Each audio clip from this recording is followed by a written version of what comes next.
You're listening to Warlike Art, and I'm Mark Masters. When the sun breaks over Brush Mountain and its neighboring slopes in southwestern Virginia, it paints a magical, almost iconic image of America's pastoral splendor. Yet there are many painful stories, long unspoken, lurking in these gentle hills, especially along the hiking paths and dirt roads that lead to shanties, cabins, and other rustic encampments. Decades later, some of the victims have been compelled to speak. In the 1930s, the Brush Mountain Hill folk, like many of the clans scattered throughout the isolated Appalachian slopes, lived in abject poverty. With little education, often without running water or indoor plumbing, and possessing few amenities, they seemed beyond the reach of social progress. Speaking with the indistinct drawls and slurred vestigial accents that marked them as hillbillies, dressed in rough-hewn clothing or hand-me-downs and sometimes diseased or poorly developed due to the long-term effects of squalor and malnutrition, they were easy to despise. They were easily considered alien.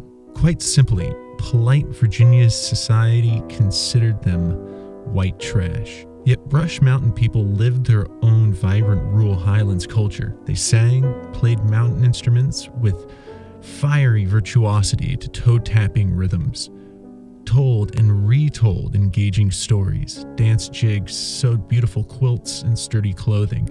Most of all, they hoped for better health, better jobs, better schooling, a better life for their children.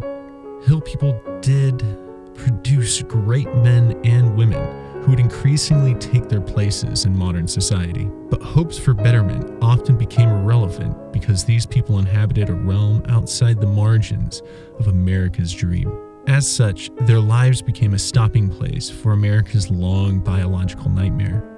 A single day in the 1930s was typical. The Montgomery County Sheriff drove up unannounced onto Brush Mountain and began one of his many raids against the Hill families considered socially inadequate. More precisely, these Hill families were deemed unfit. That is, unfit to exist in nature. On this day, the Montgomery County Sheriff grabbed 6 brothers from one family, bundled them into several vehicles, and then disappeared down the road. Earlier, the sheriff had come for the boy's sister. Another time, deputies snared 2 cousins. I don't know how many others they took, but they are after a lot of them, recalled Howard Hale, a former Montgomery County supervisor, as he relived the period for a local Virginia newspaper reporter a half-century later. From Brush Mountain, the sheriff's human catch was trucked to a variety of special destinations, such as Western State Hospital in Staunton, Virginia. Western State Hospital, formerly known as the Western Lunatic Asylum, loomed as a tall, columned colonial edifice near a hill at the edge of town.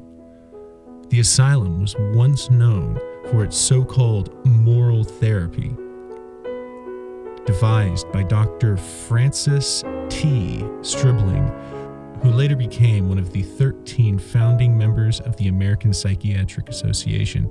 By the time Brush Mountain hillbillies were transported there, Western housed not only those deemed insane, but also the so-called feeble-minded. No one was quite sure how feeble-minded was defined. No matter, the county authorities were certain that the hill folks swept up in their raids were indeed mentally and genetically defective. As such, they would not be permitted to breed more of their kind. How? These simple mountain people were systematically sterilized under a Virginia law compelling such operations for those ruled unfit. Often the teenage boys and girls placed under the surgeon's knife did not really comprehend the ramifications.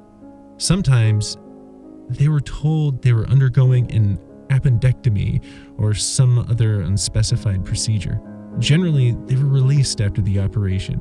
Many of the victims did not discover why they could not bear children until decades later, when the truth was finally revealed to them by local Virginia investigative reporters and government reformers. Western State Hospital in Staunton was not Virginia's only sterilization mill.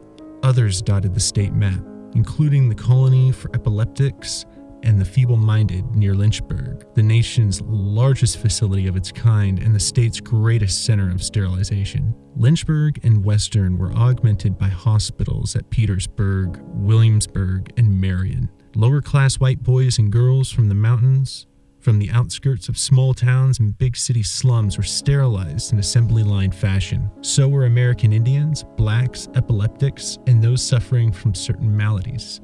Day after day, thousands of them, as though orchestrated by some giant machine.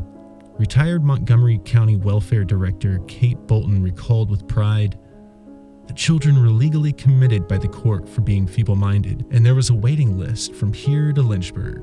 She added, "If you've seen as much suffering and depravity as I have, you can only hope and pray no one else goes through something like that. We had to stop it at the root." "Eventually, you knew your time would come," recalled Buck Smith about his Lynchburg experience. His name is not really Buck Smith, but he was too ashamed, nearly a half-century later, to allow his real name to be used during an interview with a local Virginia reporter. Everybody knew it. A lot of us joked about it. We didn't know what it meant. To me, it was just that my time had come.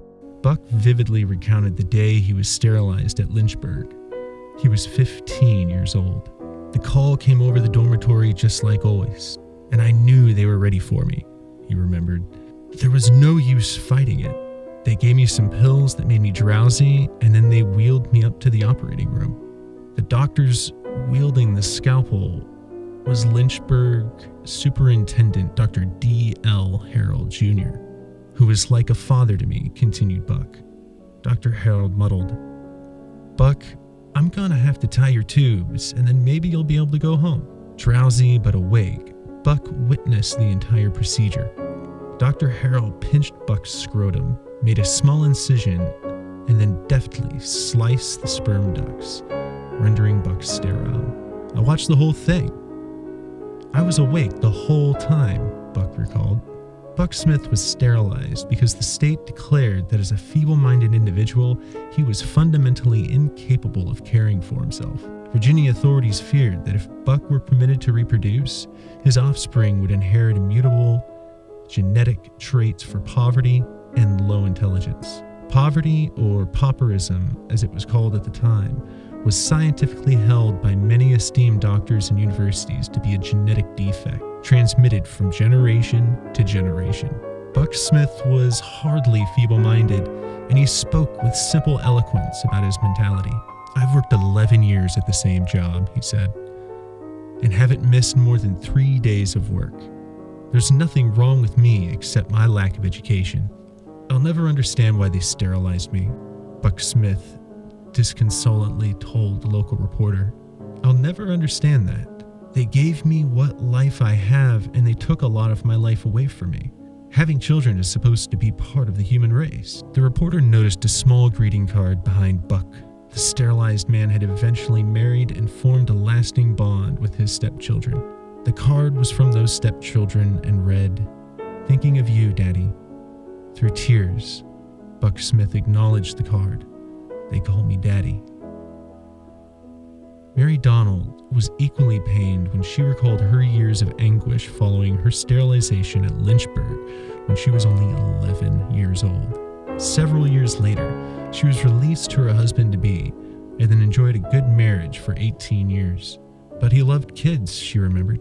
"I lay in bed and cried because I couldn't give him a son," she recounted in her heavily accented but articulate mountain drawl. "You know, men want a son to carry on their name. He said it didn't matter, but as years went by, he changed. We got divorced and he married someone else." With these words, Mary broke down and wept. Like so many, Mary never understood what was happening. She recalled the day the doctors told her. "They asked me, 'Do you know what this meeting is for?'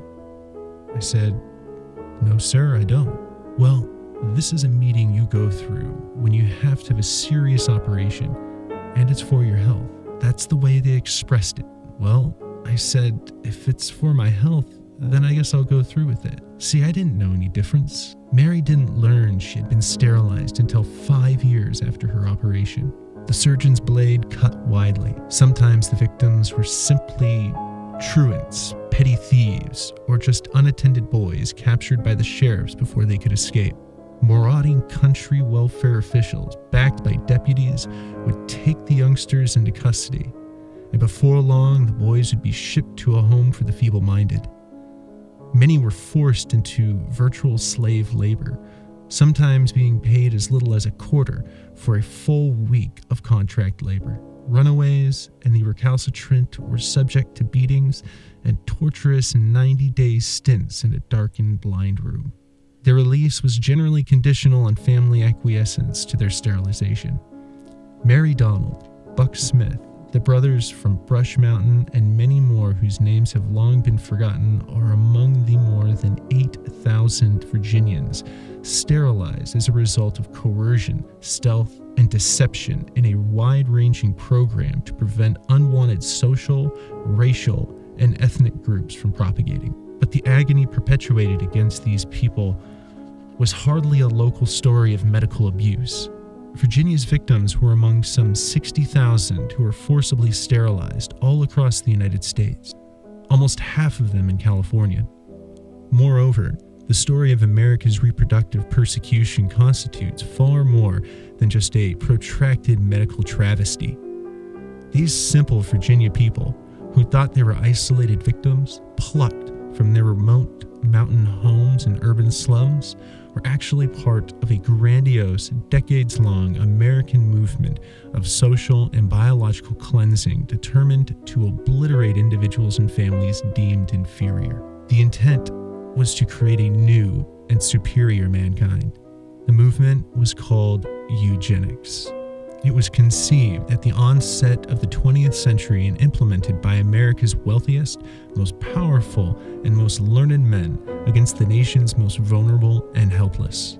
Eugenicists sought to methodically terminate all the racial and ethnic groups and social classes they disliked or feared. It was nothing less than America's legalized campaign to breed a super race, and not just any super race. Eugenicists wanted a purely Germanic and Nordic super race, enjoying biological dominion over all others. Nor was America's crusade a mere domestic crime. Using the power of money, prestige, and international academic exchanges, American eugenicists exported their philosophy to nations throughout the world, including Germany. Decades after a eugenics campaign of mass sterilization and involuntary incarceration of defectives was institutionalized in the United States, the American effort to create a super Nordic race came to the attention of Adolf Hitler. Those declared unfit by Virginia did not know it, but they were connected to a global effort of money, manipulation, and pseudoscience that stretched from rural America right into the sterilization wards, euthanasia vans, and concentration camps of the Third Reich. Prior to World War II, the Nazis practiced eugenics with the open approval of America's eugenic crusaders. As Joseph Desjardins, superintendent of Virginia's Western State Hospital, complained in 1934, saying, "Hitler is beating us at our own game." Eventually, out of sight of the world, in Buchenwald and Auschwitz, eugenic doctors like Joseph Mengele would carry on the research begun just years earlier with American financial support, including grants from the Rockefeller Foundation and the Carnegie Institution. Only after the secrets of Nazi eugenics horrified the world, only after Nuremberg declared compulsory sterilization a crime against humanity, did American eugenics recede, adopt an enlightened view, and then resurface as genetics and human engineering. Even still, involuntary sterilization continued for decades as policy and practice in America. True, the victims of Virginia and hundreds of thousands more like them in countries across the world were denied children, but they did give birth to a burning desire to understand how the most powerful, intelligent, scholarly, and respectable individuals and organizations in America came to mount a war against the weakest Americans to create a super race. Just as pressing is this question, will the 21st century successor to the eugenics movement, now known as human engineering, employ enough safeguards to ensure that the biological crimes of the 20th century will never happen again?